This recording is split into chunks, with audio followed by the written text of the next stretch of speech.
Welcome to the Recruitment Leadership Podcast, hosted by Alison Humphries. The Recruitment Leadership Podcast is here to help those in the recruitment industry gain awareness and understanding on the hot topics faced by those in the business of hiring people. In each episode, Alison Humphries is joined by a fellow expert to offer professional knowledge, insight and advice on the biggest subjects affecting recruitment businesses. It's the podcast to listen to for recruitment business frontrunners seeking expert information from industry-leading advisors. Welcome to the Recruitment Leadership Podcast.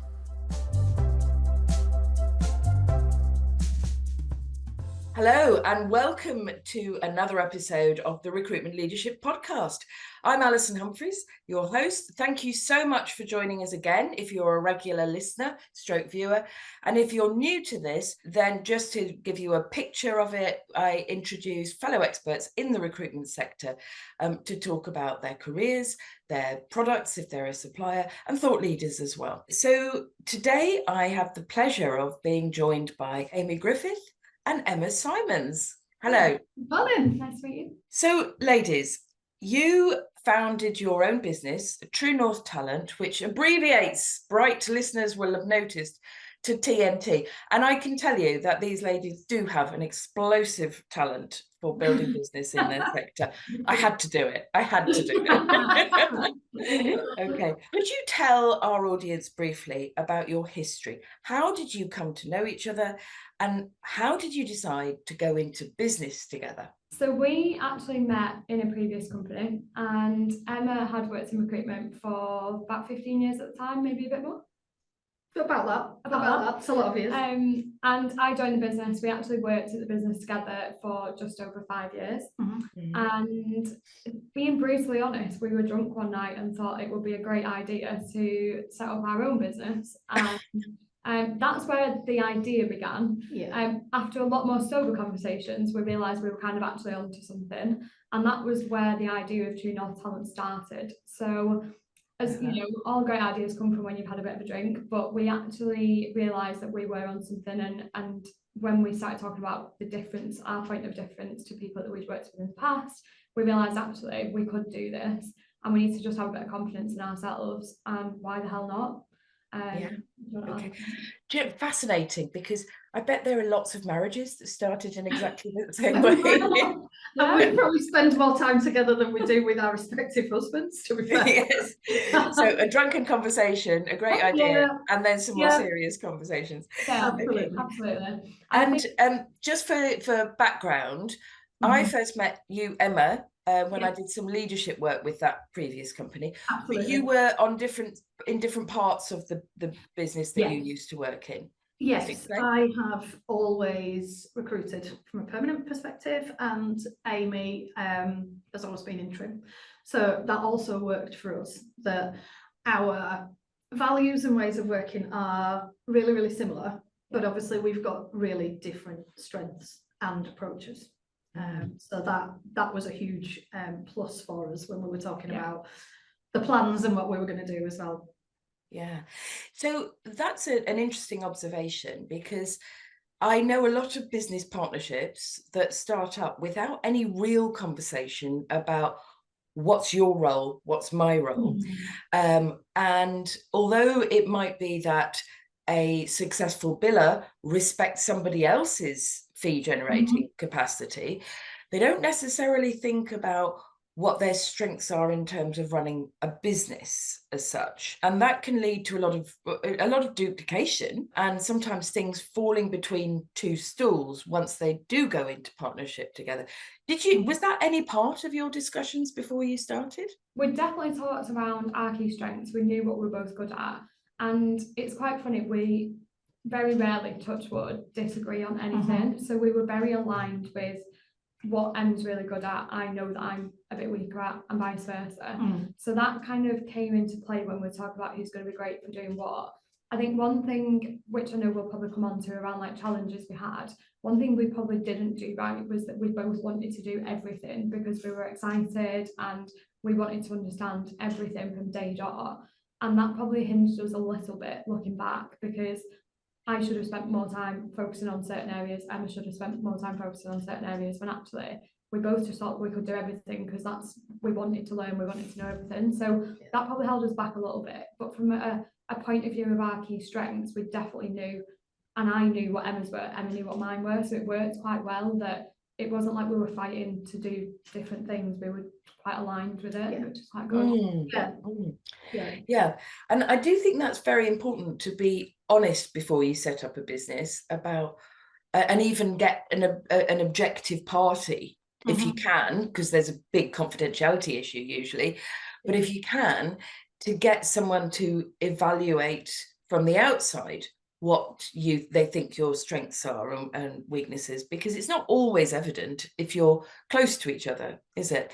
And there's a real different context here between, as I've often said, between being a great recruiter and building a great business.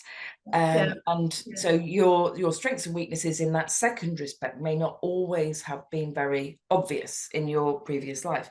Now, when you came up with I love the name True North Talent. I think it's a marvellous, accurate reflection of your business. Tell me why the world needed this business.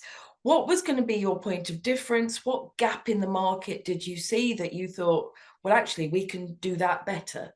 To be fair, it's quite funny because I feel like a lot of people will say the same things and they'll tell you, you know, we know all the people in the industry, we've got the best network of people, and we get your industry inside and out. And, you know, it kind of just scratches the surface because it's more like they're chasing a quick fee, delivering a bit of a poor service, when, you know, our actual goal is to build the most recognised brand in food and drink manufacturing recruitment. And for us, that basically, we'll stake our reputation on candidates we put in process because we know that we've done everything we can to make sure that they're right for your role. So creating a partnership long term that actually is more like a friendship than a work life, like work recruiter balance. And basically our goal is to make recruitment less of a headache for companies that we're working with. And I think because we are 100% focused on food and drink manufacturing recruitment, we get the pressures, you know, from a production point of view. We know that it's seasonal, and we know that the people we're putting into us can genuinely make a difference. So I think for us, we knew that, and again, not bad mouthing anyone we'd work with, but we knew that we were good at what we did, and we wanted to grow that and develop that and nurture and bring a team in who do the same and live and breathe the same thing. So I think for us, we give back to the industry. Every placement we make, we actually donate meals to Fair Share.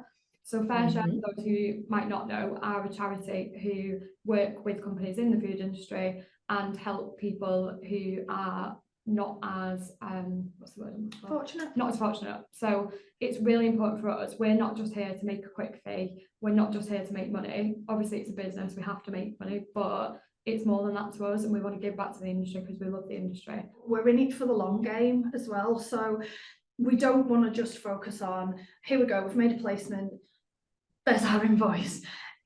We have now got the opportunity to work with those businesses we really admire, that we have, again, admired from afar, maybe not had the opportunity to work with previously, but to stake our reputation on that, to focus on the quality and to build the team around those exact same values. So this isn't a lifestyle business, and I think initially maybe people thought that, two females that have done quite well previously have just set up and want to make their own money. Fair enough. Yes, but that's actually not true. It's about being able for us to build a business, a sustainable business that's going to grow, that's focused on quality, and that we do exactly what we say we're going to do. Right. Thank you. I think that's an important point about people's assumptions. Yes. There is a tendency to underestimate, particularly women in this industry, that they're doing something for lifestyle or because so they can, you know, reduce their working hours. Can I just go back to this point of difference thing? There are, as we know, probably far too many recruitment businesses in the UK. We're very, very densely populated. And I don't have to suppose, I know for a fact that if I have 100 recruiters in a room and I ask them the same question, well, you know, what is your point of difference? They will all tend to write down one or both of, we really we're specialists, we have specialist knowledge in our industry, and we build long-term relationships. Now, you two know that because you'd worked together. Yes. But how do you make that happen? How do you drill in those principles to the staff that you hire? What practically do you do with them or get them to do that replicates that every time? I think we, from day one, have focused on the basics and made sure that that is the focus of everything we do, and that we do the basics well, and we really, really don't let people run before they can walk, because I think it's really easy to bring in new consultants, give them a couple of days of here's us, here's the industry, now pick up the phone and go and speak to people. So yes, we want to get people used to picking up the phone. That's really, really important, but it is really not the be all and end all. So spending the time ensuring that people know why we're doing what we're doing, what's the benefit of what we're doing, and really ensuring that every single basic and every part of the process is understood before we let people kind of loose on the industry. Yes. And that's been a huge focus for us, because we could have come in, brought in this huge team of graduates and kind of, you know, grown really quickly. That's not what we're about. And we've made some mistakes along the way from a people perspective. And I think, you know, that will happen, and we're going to learn from that. But we are really focused on making sure that the people that we bring in understand our vision, understand our values, and we will take it slowly in terms of ensuring that what they put out to market, and when they're speaking to clients and candidates, that comes from a place of knowledge and not just that sales background. Yeah. Right. Okay. So that deeper knowledge of the industry that allows them to have a conversation that isn't about jobs. We add more value than just filling jobs. At the end of the day, like, if we were here to just fill jobs, with this business would not be successful. We add a lot more value to clients. I'm not saying other recruiters don't, but we do spend a lot of time discussing with clients extra things that actually most recruiters don't go the extra mile to do, and it is more to us than just getting a quick fee. Can you give us an example of that in the food and drink manufacturing sector? Yeah, so we spend a lot of time, even small things like salary benchmarking with clients. So many of our clients use us for that. We talk a lot about legislation changes. A lot of our key contacts are HR. So we're always one step ahead of the game and making sure that they actually know the changes they need to make before they even realise that they need to make them half the time. And sometimes it is just a conversation of, by the way, your competitor is doing this. Have you thought about doing this? Or we've been having conversations in the market, and a lot of companies are telling us this, that we thought this would actually be really useful for you to know. So it is just more than, right, we've got this candidate, they probably fit with you, do you want them? Because that's not a relationship, we can't grow that. I think just going back to your original question, we massively lead from the front. So we'll never ever ask the team to do something that we wouldn't do ourselves. And I think what we found is it is almost a bit of monkey see, monkey do sometimes, and people do copy what we do. So if we're not on form all the time, we're only setting the team up to fail. So we're constantly forefront of everything, making sure that our quality is top notch so that everybody else kind of follows suit. Yeah, I think the fact that we love the industry, and I actually still do after 23 years, we'll get out around the factories as much as possible. We want to live it and breathe it and feel it. You can sit on Teams and you can have those conversations, but until you've actually been around a client's factory and met the senior team and spent the time there, that is hugely important. And that is something else that we also instill within the team, that we don't want them sat at their desks 24/7 on the phone. We want people out and meeting people face to face, and the amount of new products, new businesses, all that kind of thing coming through, we expect the team and you know, to really kind of get to grips with that and to keep their finger on the pulse of everything that's changing, because it's just constant. Well, when I started my career in recruitment back in the dark ages, there was no other way to learn about businesses. There were no websites. There were, you know, so site visits were really critical. Now, for practical reasons, as businesses have become more national, international, sometimes those are really, really challenging to to complete, but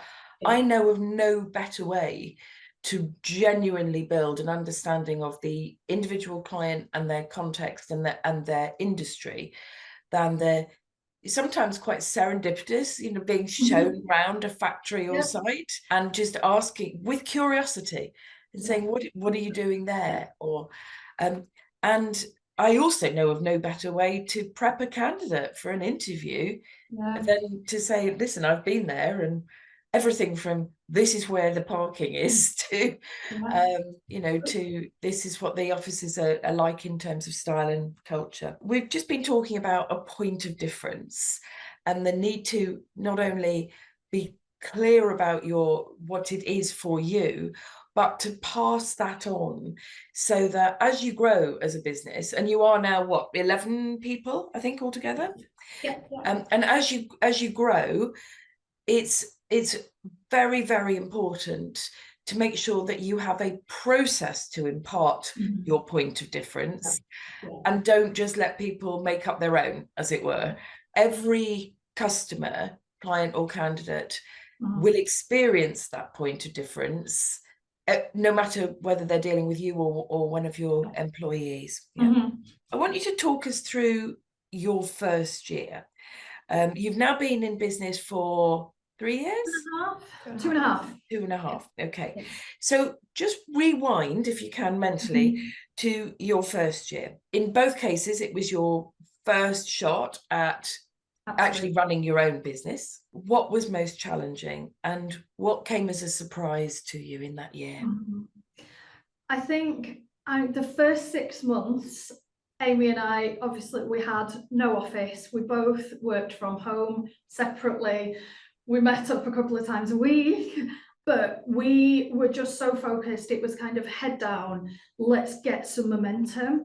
And we also both had restrictive covenants, which we were 100% adamant that we were going to stick to, and we did.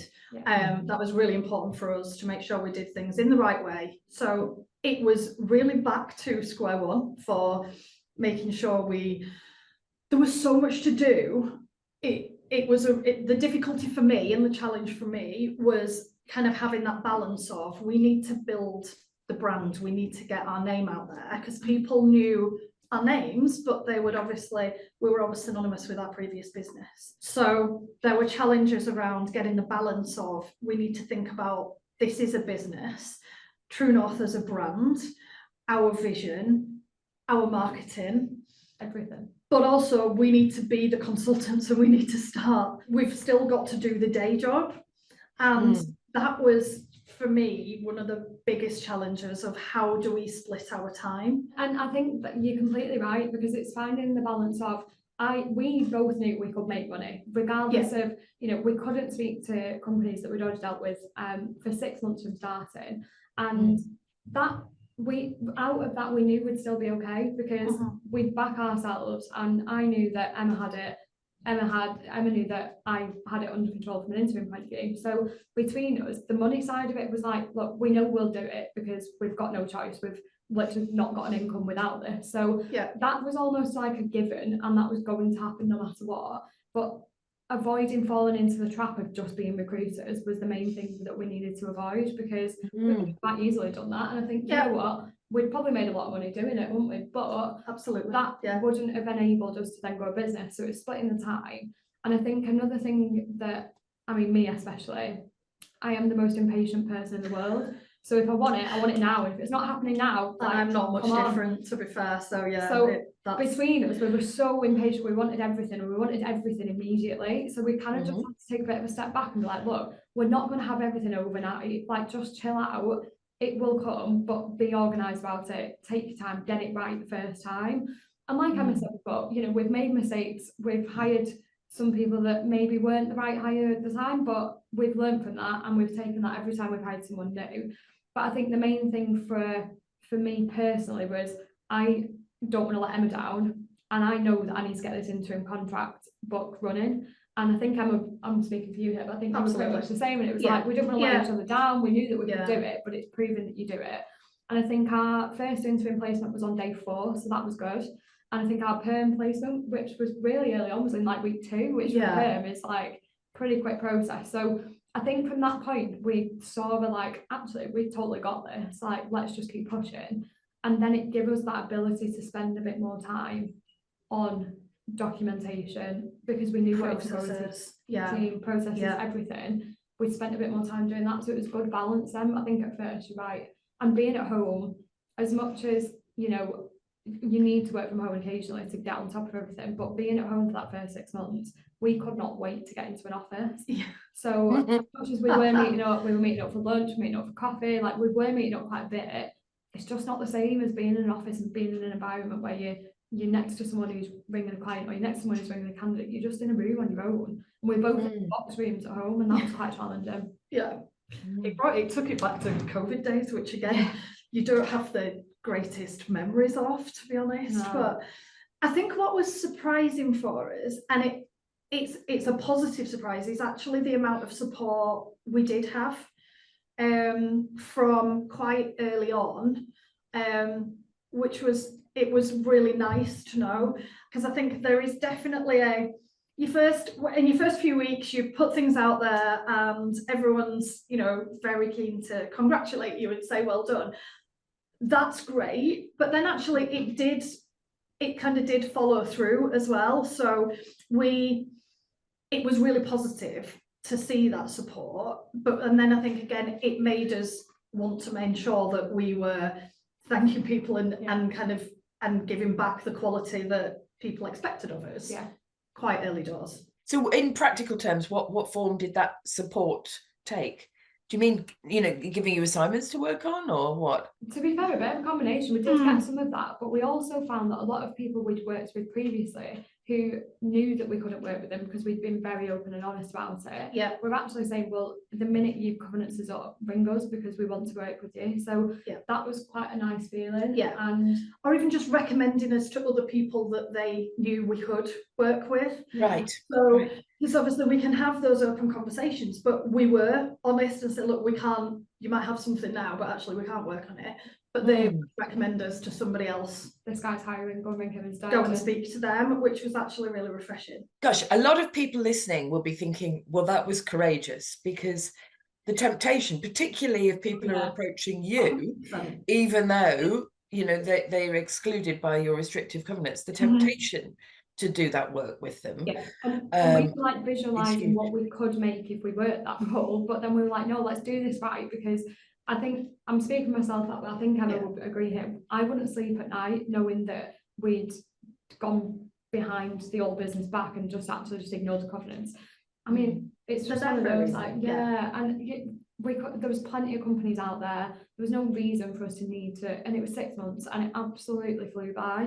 So it was one of those things that actually, for the peace of mind that we'd done the right thing, it was worth it. But you're right, the temptation was definitely there, but we thought, no, let's just do this right. With then we'd not look back, and there was no repercussions, and it just felt good that actually, and it gave us kind of even more impetus to be like, actually we have to do this, and we have to go back to doing what we're good at, speaking to people in the industry and getting our name back out there, which we did. It was like back. But it's a powerful discipline, isn't it? Because you have to go and say, okay, what have we got here? What is our point of difference? How are we selling and attracting candidates and so forth? Because if you're not relying on long-term old relationships, you've kind of got to rethink your approach. And not only have you got a clean conscience, but you've demonstrated that you can build new business successfully, and that you've got a model that's worth passing on. Just before we move on to the next question, you said earlier about finding the balance, you know, of working in the business as recruiters and on the business as building your brand, your marketing, your website, your infrastructure. I frequently encounter sort of early stage businesses who have rushed that second part. And a classic example is that they've taken, you know, the terms of business that was used in their previous, by their previous employer, and just changed the masthead on it. And those terms of business are often terrible, and they may not even have been have been up to date at the point when the previous employer put them into use. Yeah. So that's a simple to understand example. I can't emphasize enough how just cobbling things together is going to create ultimately a nest of things that have to be unpicked. Yeah. Commission schemes, for example, that, oh, well, that was what we did at my old employer. Well, maybe, but your old employer may have had capital and reserves, may have required different behaviours to be incentivized. For example, may have had greater volume of placements going through and greater volume of dropout and rebate, all these kind of things. So it really is worth having a long, hard look at how other businesses do it, or getting some external advice in areas like that, I think, rather than just copying what's familiar. I often have to take people through unpicking commission schemes or like surprisingly bad sales processes.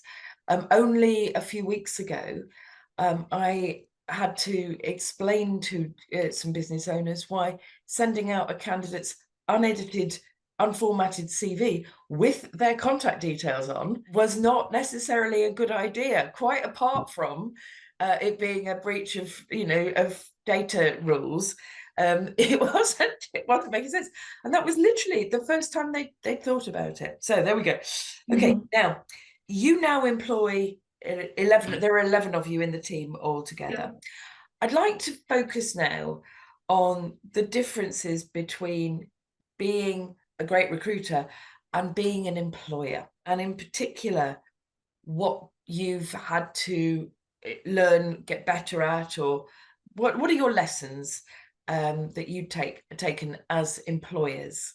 To be fair, there's a lot. We had a good think about this, and actually there's quite a few that, being a recruiter is all well and good, but then building that and getting a team to also be great recruiters, but all sing from the same hymn sheet, have the same vision, have the same values, especially when you've got multiple generations in your team, it's quite difficult because one generation and another generation will have completely different views on like external things and different views on life in general. Yeah.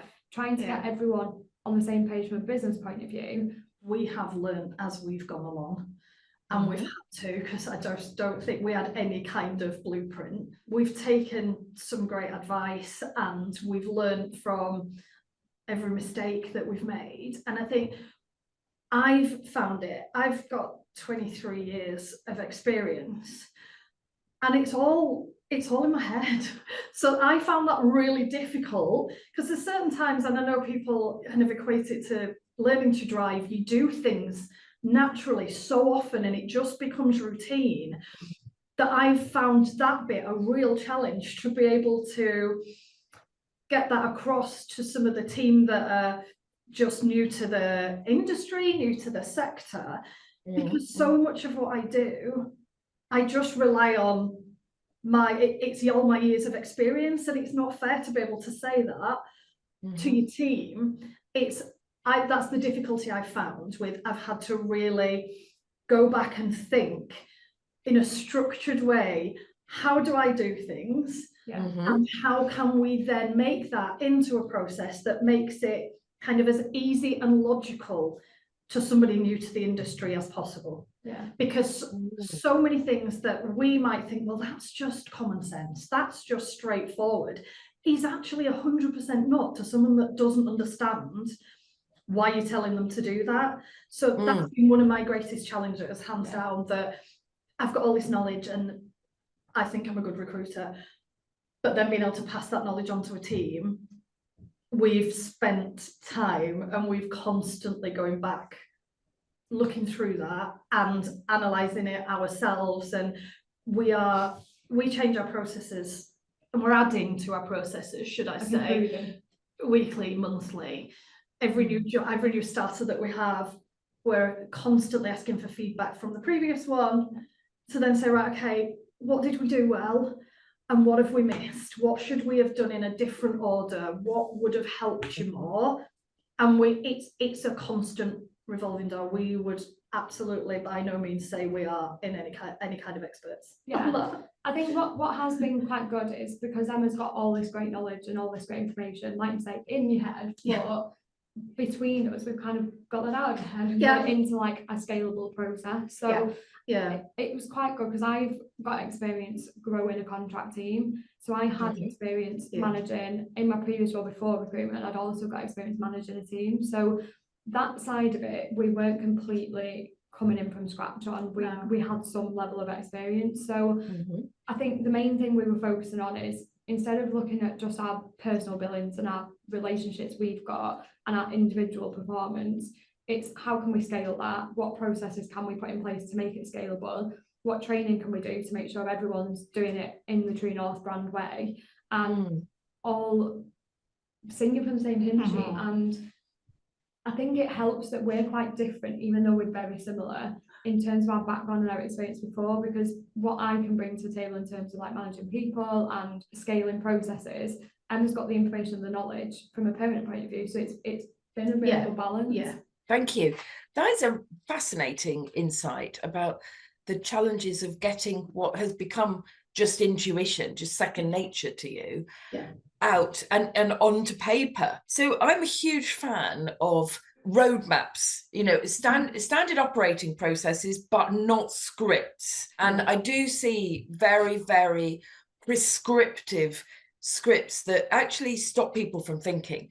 Whereas I'm a great fan of a flow chart that gives people a map of how a call should go, but gives them some room to freestyle a bit because the customer will as well.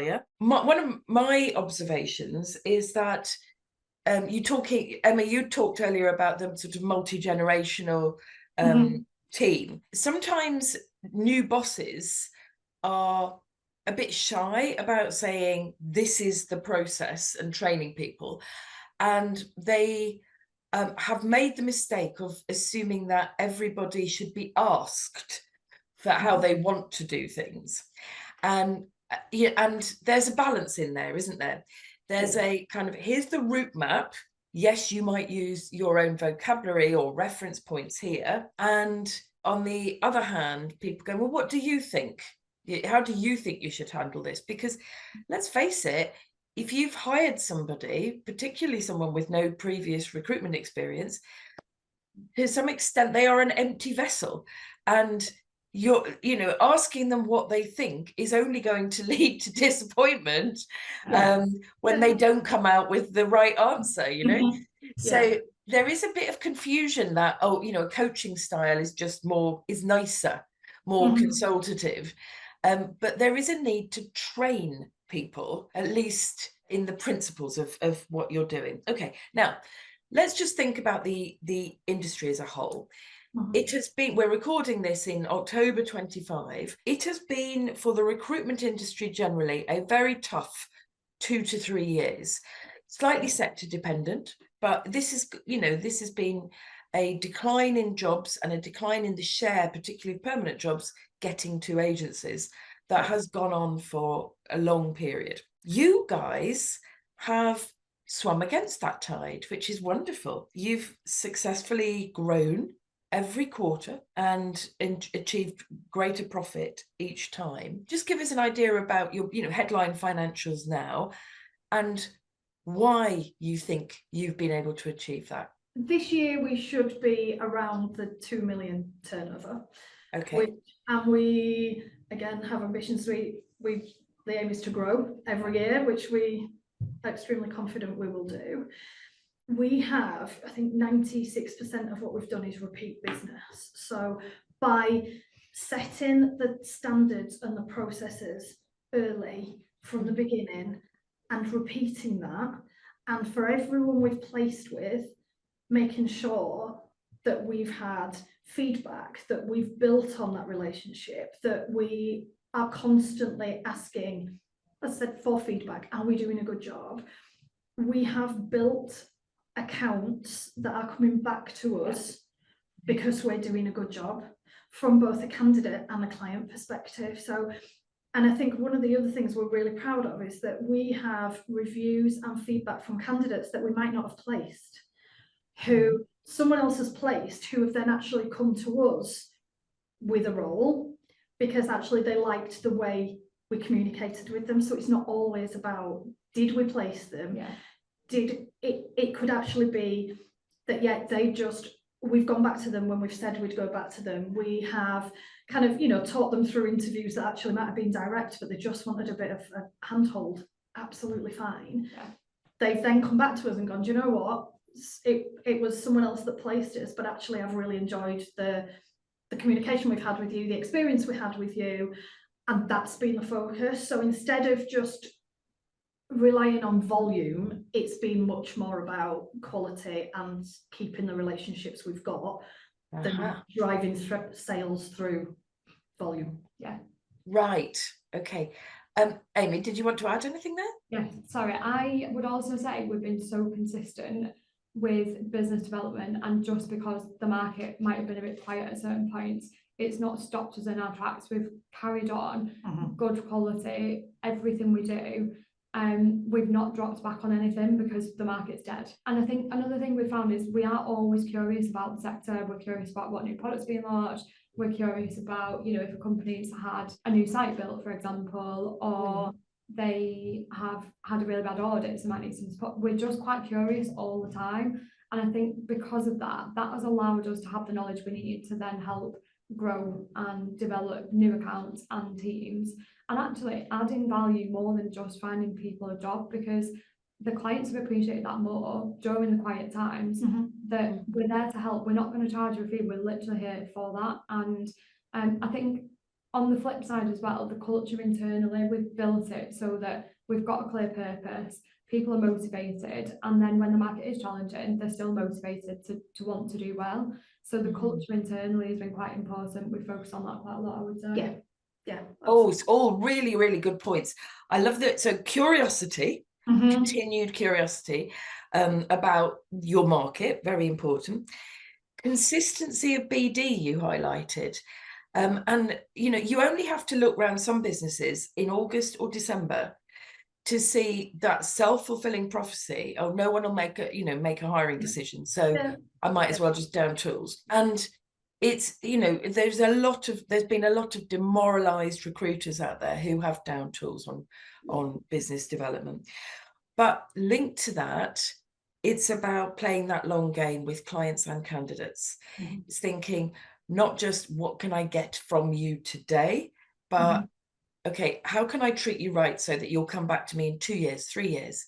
And that is how you build a business, rather than, clocks back to zero and scraping around for fees every single month. Okay, final question. Just a brief answer from each of you, if you wouldn't mind. What one piece of advice would you give to people who are aspiring to move from being recruiters to recruitment business owners in terms of things to think about before they take the leap? The biggest bit of advice I've got is hire somebody, either admin support or, Fee, our business operations manager. She picks up quite a lot of the she keeps us running. Yeah, she does. With the loss without her. So hire someone in your first hire. I would hire someone like that as opposed to a consultant. That would be my advice. Okay. Oh, interesting. Okay, thank you for that. Emma, what's your piece of advice?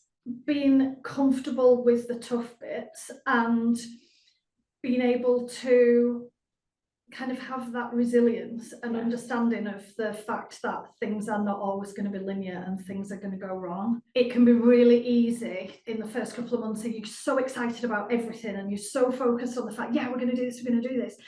It can be really easy to kind of just not focus on, I suppose, having the difficult conversations, having been, just being able to be comfortable with the tough bits and bouncing back as quick as possible.